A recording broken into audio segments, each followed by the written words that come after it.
Welcome back. Brimstone has weathered tough trading conditions. During the annual period, the investment company delivered a 5.1% rise in revenue, while headline earnings per share grew 4%. This was mainly boosted by a strong showing from Oceana.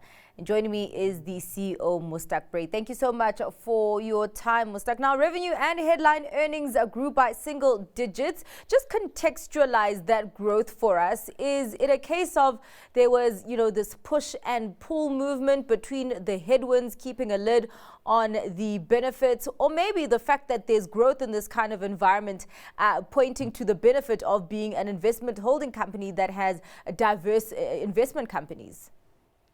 Yeah, thanks very much for that. And I think the big factor I think you're not taking into account is the additional finance costs. We're coming from an era where we, during COVID, and that had low interest rates. That's gone up. At Brimstone, we didn't borrow any further money during the year, but the interest rates, for the total interest for the year was up by about 60 million rand. Whereas at CEO, they did another transaction 5 months into 2022 year. They had the full year of that additional debt on their books as well. So their interest, total interest payment went up substantially by substantially more than that. I think in total was about 70 million rand for the year. Yeah. So during a tough period, having a lot of debt, it's quite difficult. And I mean, as you can see, part of our strategy has been now debt reduction. And we're right into that as we speak. Yeah. Well, actually, where are you in terms of that debt reduction effort at this point?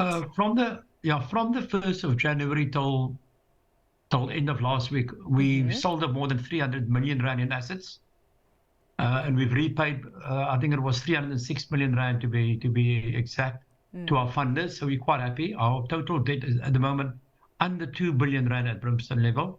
We've come down from about 2.25 billion to just under 2 billion. We've still got, after all those payments, we still got more than 125 million rand cash in the bank as well. So we know much of the position. We're undertaken to the banks when we renegotiated our last debt package that by December 2025, we'd repay them 600 million rand. And to date, I'm happy to report we've already repaid them 370 million rand. And we still got another 22 months to go for that deadline. So we're quite confident. Personally, I'd love to do that by the end of 2024. Yeah. To get that debt paid off, that 600 million rand of debt reduced and paid off. Yeah. Well, I mean, obviously, I understand that to reduce this debt as well, you do have to sell some of your interest in some of your investment companies. I even saw, for example, on Equites, you did sell some shares there. But how much more room do you have in terms of disposing of those interests in a way that won't challenge you at some point in terms of your interest in those investment companies?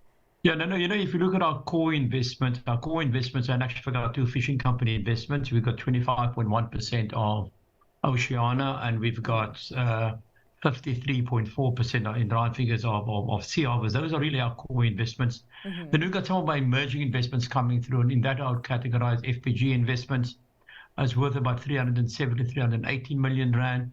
We've got Obsidian Health, which is about 60 or 70 million rand.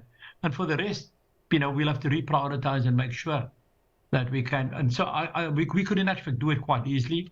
We still have some lock-ins on some of our BE transactions, and one of those lock-ins included at Stadio.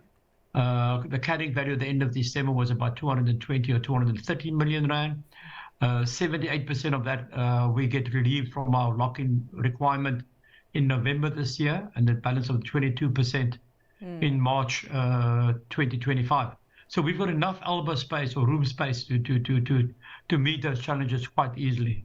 All right. Well, actually, talking about your core interest there, Oceana and Sea Harvest, seeming that there's a little bit of a divergence between the performance of those counters. Oceana seemed to be the star of the show. Just starting off with that, I mean, was the tide in Oceana's favor, or was it a case of its operations being stronger than the tide that maybe have been against Oceana?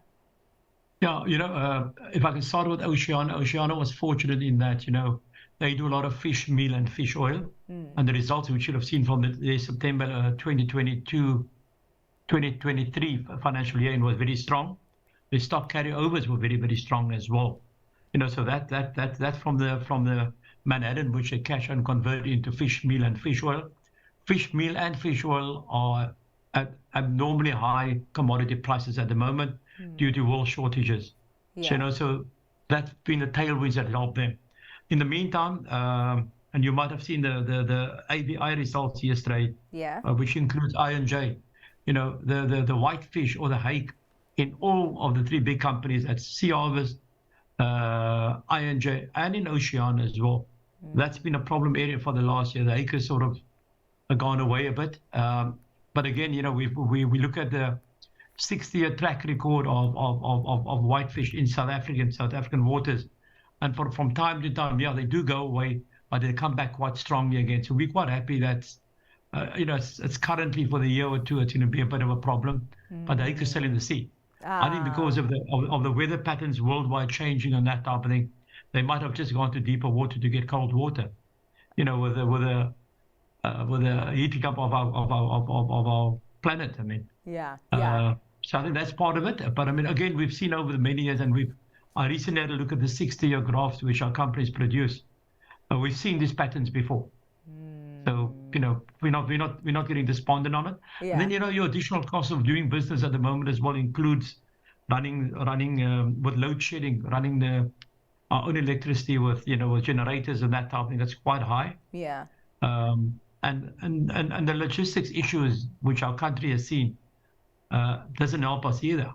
There's additional logistics costs bringing in stuff, because don't forget at Oceana, a lot of the raw fish is being bought in from all over the world, which comes in here, then converted into cans and then sent out again. So we've had that issues as well, and it's something which I really worry about. It's a crumbling infrastructure of our country, and I think that needs to be addressed. I mean, we spoke about it just before just before I started talking as well. So I think that's a real issue.